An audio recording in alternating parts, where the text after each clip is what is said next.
ನಾನಿವತ್ತು traditional chicken gravy ಮಾಡ್ತಾಯಿದ್ದೇನೆ. ಎಲ್ರಿಗೂ ನಮಸ್ಕಾರ. ಮಾತೆಲ್ಲ ಸೊನ್ಮೇಲು. ಇವತ್ತು ಸೂಪರ್ ಆದಂತಹ ಡಿಲಿಷಿಯಸ್ ಆದಂಥ ಟೇಸ್ಟಿ ರೆಸಿಪಿ ಮಾಡ್ತಾಯಿದ್ದೇನೆ. ಇದು ಬೆಳಿಗ್ಗಿನ ಬ್ರೇಕ್ಫಾಸ್ಟಿಗೆ ಆಗುತ್ತೆ, ಮಧ್ಯಾಹ್ನದ ಊಟಕ್ಕಾಗುತ್ತೆ.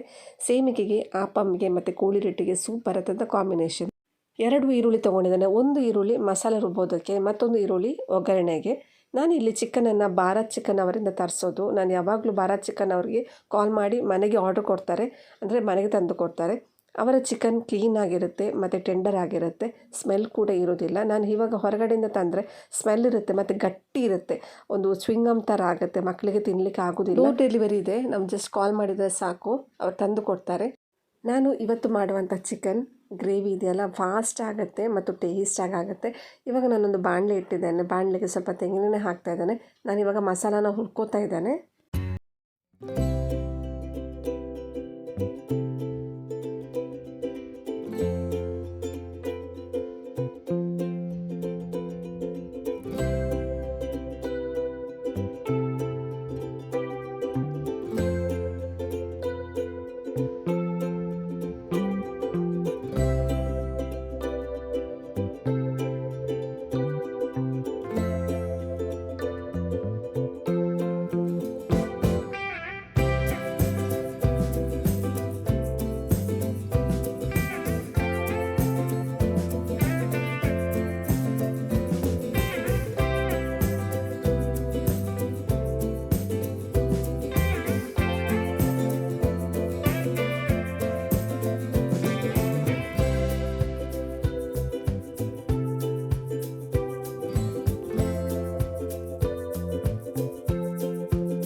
ನಾನು ಗರಂ ಮಸಾಲ ಜಾಸ್ತಿ ಹಾಕಲಿಲ್ಲ, ಚಕ್ಕೆ ಬರುತ್ತಲ್ಲ ಅದೆರಡೇ ತುಂಡು, ಅದು ಕೂಡ ತುಂಬ ತೆಳ್ಳಗಿದೆ, ದೊಡ್ಡದೇನು ಹಾಕ್ಕೊಳ್ಳೋಕ್ಕೆ ಹೋಗಬೇಡಿ. ಗರಂ ಮಸಾಲ ಜಾಸ್ತಿ ಹಾಕಿದರೆ ಅದೇ ಸ್ಮೆಲ್ ಬರುತ್ತೆ, ಅದೇ ಮುಖಕ್ಕೆ ಹೊಡೆಯುತ್ತೆ ನಮಗೆ. ಅದಕ್ಕಾಗಿ ಸ್ವಲ್ಪ ಗರಂ ಮಸಾಲನ ಹಾಕ್ಕೊಂಡಿದ್ದೇನೆ.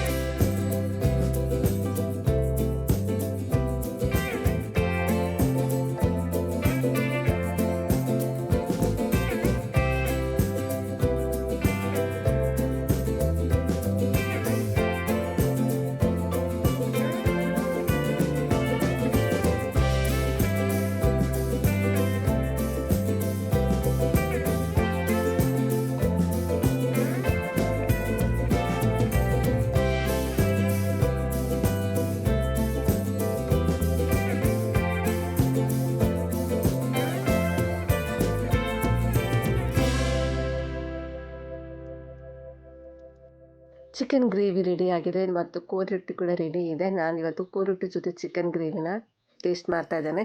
ಸೂಪರಾಗಿ ಬಂದಿದೆ, ಒಂದ್ಸಲ ಎಲ್ಲರೂ ಮಾಡಲೇಬೇಕು. ಇವತ್ತಿನ ವಿಡಿಯೋನ ನಾನು ಇಲ್ಲೇ ಎಂಡ್ ಮಾಡ್ತಿದ್ದೀನಿ. ಇವತ್ತಿನ ವಿಡಿಯೋ ಇಷ್ಟ ಆಗಿದೆ ಲೈಕ್ ಮಾಡಿ, ಶೇರ್ ಮಾಡಿ ಮತ್ತು ಸಬ್ಸ್ಕ್ರೈಬ್ ಮಾಡಿ.